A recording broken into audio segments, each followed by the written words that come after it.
What's going on, everybody? It's a cousin from up north. It's like 45 degrees in March in northeastern Indiana, so it's time to get some work done. Got some general maintenance stuff to do. Gonna change the oil on the Suburban. Wife's out in the Malibu right now. When she gets back though, I'm gonna change the oil in that. And then it's starting, guys. Things are starting to happen up here. Found a 345 diff out of a I think it's a 2012 Camaro. Had 22,000 miles on it. This thing is mint, and I stole it. I found out the day on a Saturday, and then I drove 3.5 hours that afternoon to go get the thing. Ended up getting back at like midnight. It was a rough Saturday. A lot of driving, and anyways, got some stuff to do. Gonna get it done. Have a couple more things coming up this weekend, and it'll be in this video. You guys stay tuned. It's getting real. Okay, everybody. While the oil was draining the Suburban, I was deciding whether or not to do this, and I figured why not go for it. Been reading around a little bit, and going to use a 2-inch hole saw to drill the center of these bushings out, and then going to use a sawzall and try and cut the outer race, and then I'll pound it out with the chisel. So we'll see how this goes.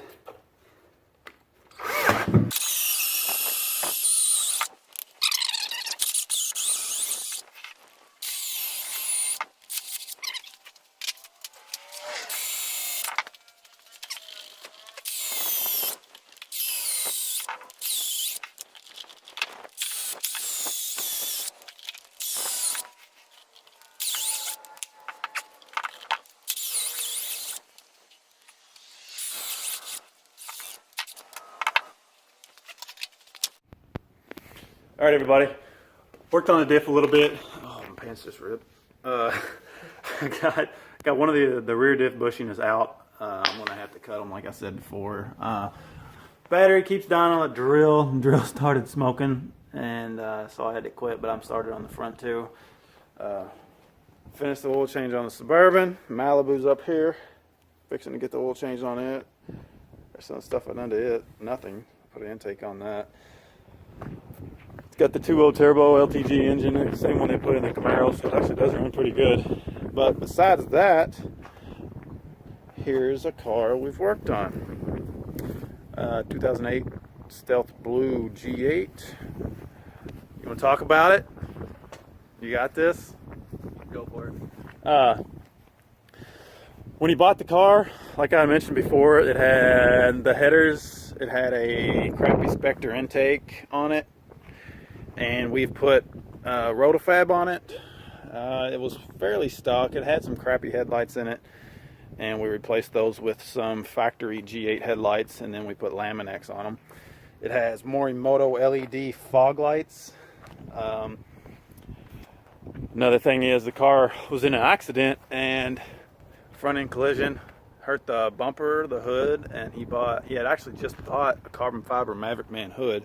So he got that replaced, he got that painted up like that, and we went and picked up a GXP bumper that we got from Matthew Bradner in Ohio. He hooked us up pretty good with that. He put a G8 only, is it a V1? I think it's a V2 splitter. A V2 splitter on it.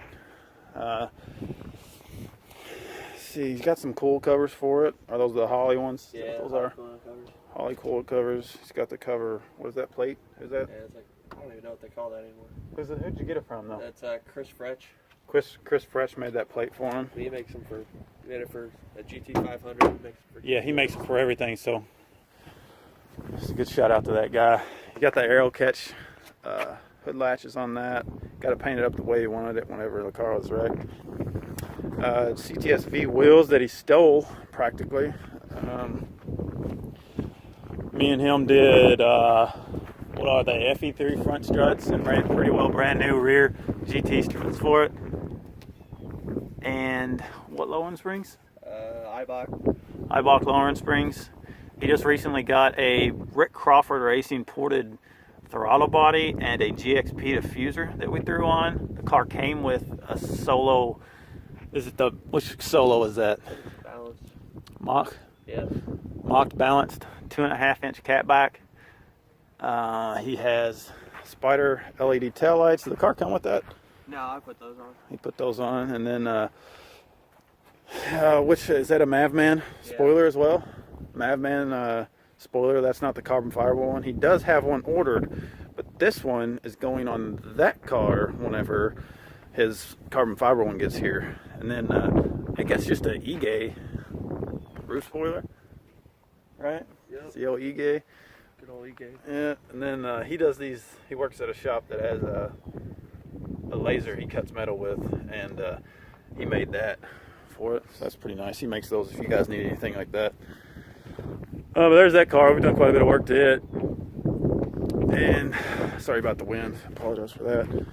Besides that, though, guys, this car is going to have some more stuff getting done to it. Some go fast goodies, maybe within the next year.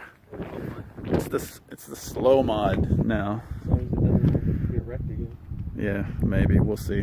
Anyways, guys, I'll come back with the update, see what I'm doing on the diff and everything, and show you what I got to do to get her done. Hey, everybody. I took that earlier part of the video earlier in the week. It's now Friday of the following weekend, and a lot has changed around here. I got another car in here. It's a 2001 Camaro SS LS1 non-SLP car, T56. The guy's name's Ben. His uncle put an engine in it pretty well. I was going to be the one to do it, but he said he wanted his family to do it. He had kind of already had a commitment at the time that I met the guy. And the car was blown up. It had a rod knocking, and he had a place here local in Fort Wayne named CMP Machine do the work on the bottom end and freshen up the heads. And they put it's a fairly aggressive on the exhaust side cam, but it's mild other than that. It's got a really high duration, so it's like a sound good cam. The guy's not really huge into cars. He loves cars, but he doesn't know enough. We just met him, so he'll be learning. It's got Texas Speed 1 7/8 long tubes on it with a 3-inch Y pipe, and then just like any other Texas Speed exhaust, it connects to the stock catback. Buddy Isaac had a SLP lid for the car, and I told him that he's got to get that done on it, so he bought that from him. And then I'm having a couple of issues with it, actually. I'll go over that with you guys. I never worked on the car. The guy didn't know a whole lot about its past beforehand. And I'm getting a tune from Steve Bolzar at Katech Racing to put in this car. Well, when I went to put the tune in the car, it was giving me a checksum error. And I was like, what the hell is going on? Checksum errors are usually whenever it has software in the PCM that isn't compatible with HB tuners, or the version that I have. And I have the latest version of HB tuners, so I was like, what the hell? Got a hold of Steve and everything, and we went through all kinds of stuff. We put a new battery in it, because when I got the car, the battery was flat. So, put a new battery in it. I got it on the maintainer. I tried numerous things before the battery. Nothing worked. Same thing, checksum error. So I went ahead and I paid Steve. We got that tune over here. I got it now. And the battery's on the maintainer. The new battery's on the maintainer. And I'm going to try to pretty well just ramrod a tune into this thing by doing a right all and completely refreshing the PCM. But besides that, of course, I got all the typical maintenance I needed to do on the Suburban and the Malibu done earlier in the week when it was nice. It's been snowing this week. That's just how it is up here. Got the diff shoved over here in the corner. I got the bushings out of it. The bushings are out of it. I ordered a stall from William Corey at Blue Line Performance. He's helping me out a lot on that stuff. You guys get a hold of him personally. I mean, you can go on his site, but if you get a hold of William Corey personally and talk to him, give him a ring, whatever you got to do, he will give you a deal that nobody else can beat, and I promise you that.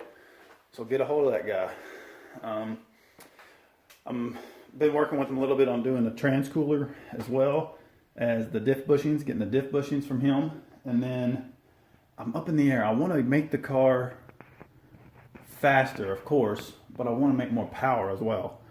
But my budget is kind of on the fence of where it's buy radials and put radials on it, or get like a flex fuel kit and build a good exhaust for it. And then, of course, I'm going to get a better tune for it. It's still on the base tune that Rick Crawford gave me from, hell, it's been a year and a half now. It wasn't this past September, but it was September before that, and it's now March. So the car's been running on that for a year and a half. So that'd be a performance upgrade, but I'm thinking I'm just going to do the tires. It's not going to be fast if it doesn't hook, because spinning ain't winning, right? I got some more work coming up on another G8. Guy just contacted me today. I'm going to be doing the same stuff to it as I did on Luke's car. I'm going to be doing struts and springs and trailing arms, I believe. He already put lower control arms on it, but he has trailing arms as well. So I'll be getting that done here in a new video here before long. But I'll keep you guys updated on this car, where it goes with that. And yeah, I'll let you guys know.